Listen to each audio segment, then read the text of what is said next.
much of a coincidence. I'm sure she's somewhere near. Even if she is, she's probably lost just like Danny and I.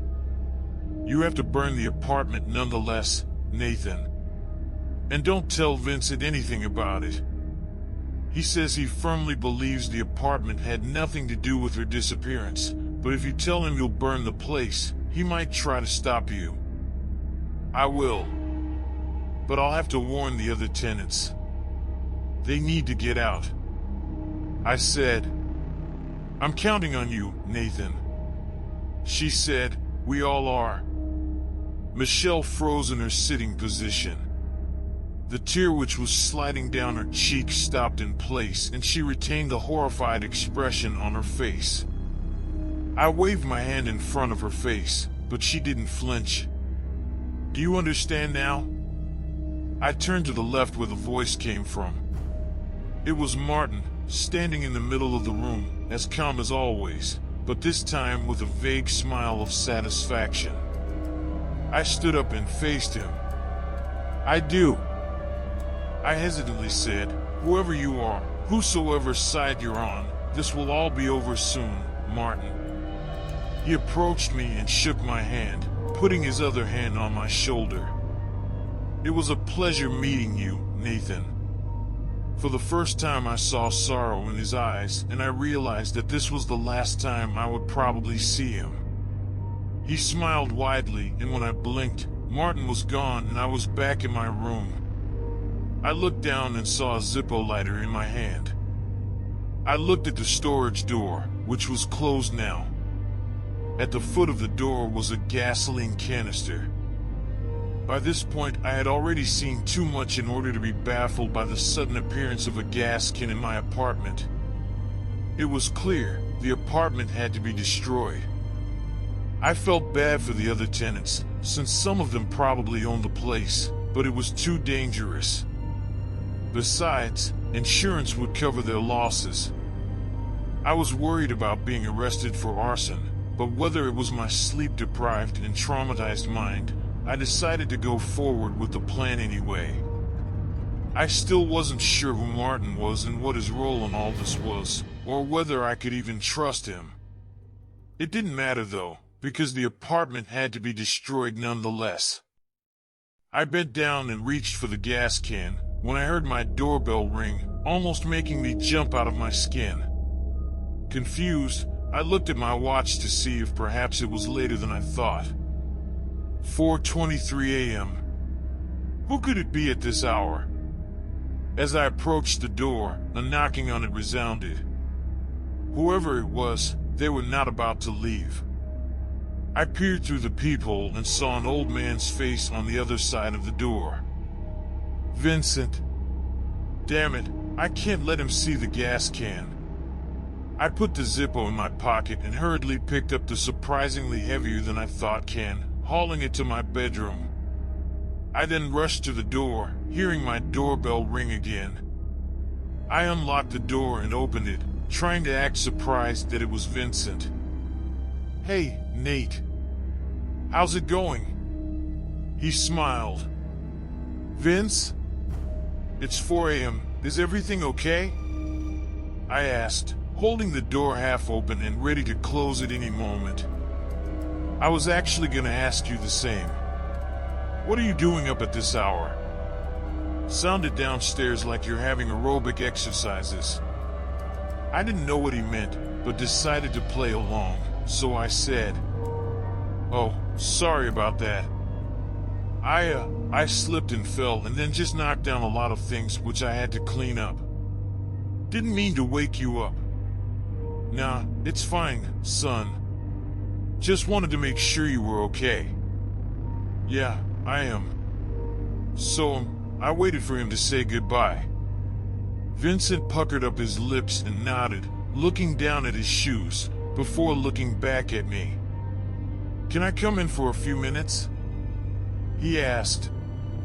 I was so caught off guard that I simply opened my mouth, not sure what to say to politely decline. Just for a few minutes. He said when he saw my hesitation, I know it's really early in the morning, but just wanted to talk to you about something. I nodded hesitantly and opened the door widely, gesturing him to come in. We sat in the living room, and I didn't offer him anything to drink this time, since I wanted him to leave as soon as possible.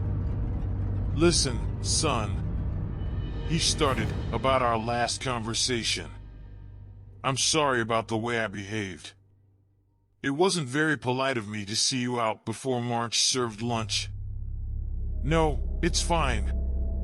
I dismissed his statement. "I mean, I should be the one apologizing." No. You were curious, and it's normal. Hell, I'd have a lot of questions if I were in that situation, too. Susan was like that, too. Curious about everything, never stopping until she completed a task or got her answers. You remind me of her a lot, you know? He looked at me with sadness in his eyes. I didn't respond. I was somewhat moved by what he said, but my mind was elsewhere right now. Every now and again I'd glance at the storage door.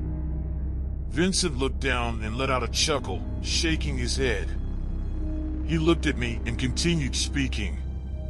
The truth is, I had stopped thinking about her, since I simply wanted to push it out of my mind and never think about it again. But that's impossible. This apartment is a constant reminder.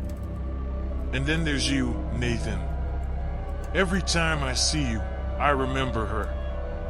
And it makes me sad and happy at the same time. I know it all probably sounds stupid.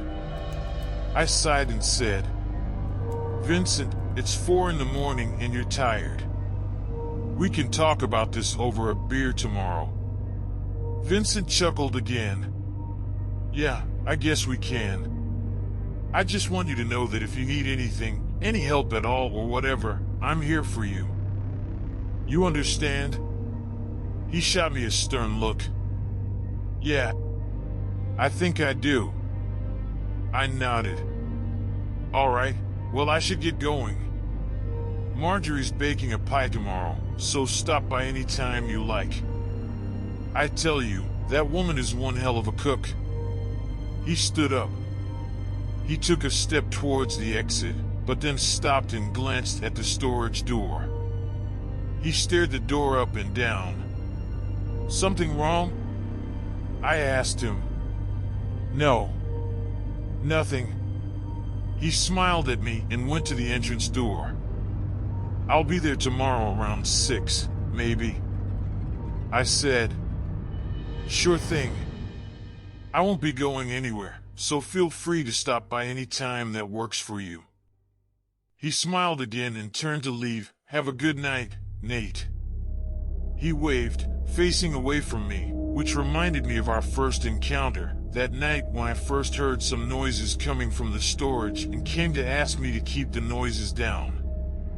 I waved back and watched all the way until he was out of my sight. When he was gone, I waited another few minutes or so at the door. Then I went back inside my apartment and closed the door. I grabbed the gas can and started to pour the liquid all over the apartment. Whoever the landlord was, he could go fuck himself along with this goddamn apartment. I sparingly poured the liquid all over the floor, walls, and furniture, tainting the once pristine apartment with stains and a pungent gasoline smell which permeated the air. I poured extra gasoline on the storage door and the surrounding walls and floor, and then dispensed the rest of it around the kitchen and living room, gently putting the can down. It took everything in me not to use this adrenaline to toss it violently on the floor, but I didn't want to arouse suspicion with Vincent downstairs. Once all that was done, I stood for a moment to observe my masterpiece. The apartment was definitely going to be uninhabitable after this, at least for a while. I could only hope that the fire would spread enough to destroy the entire place beyond repair. I opened my apartment door just enough to peek out into the hallway, and when I was sure no one was there, I stepped outside and went to the fire alarm. I had to warn the residents before I actually started the fire, otherwise they could get hurt. I owed at least that much to Dolores and Vincent. I thought of Michelle and how withered she looked back in that strange world. I thought about her sister and how the apartment enslaved her as nothing more than a tool.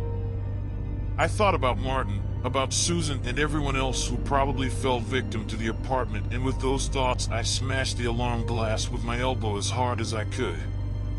I pressed the big red button and the alarm blared, causing my ears to throb. I backtracked to my apartment and saw the door to 307 was open. Dolores stood at the threshold, visibly scared. "Nathan, what's going on?"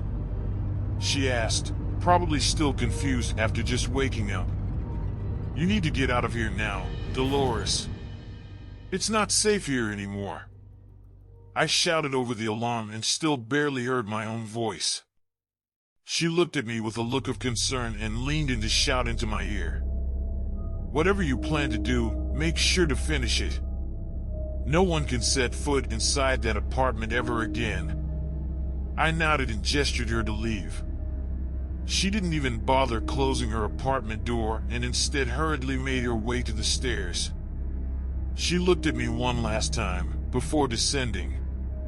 I didn't have much time before the fire department was informed, so I quickly went back to the entrance of my room. I pulled out the Zippo and tested it out. A small flame sparked to life. I remember thinking it would have been a damn shame if it didn't work and I had to go borrow a lighter from a neighbor. I closed the lid of the Zippo and carefully knelt down, observing room 304 one last time. I put my thumb on the lid to open it, and then the back of my head suddenly exploded with pain. I stumbled forward, dropping the Zippo. "No, Nathan. I won't let you do this." A voice resounded somewhere in the distance, and I knew right away without a doubt that it was Vincent. I tried to turn around, but my vision was blurry and I could hardly move. I felt Vincent grabbing my shoulder and forcefully turning me onto my back. "I won't let you kill my daughter," he shouted, towering above me at the entrance.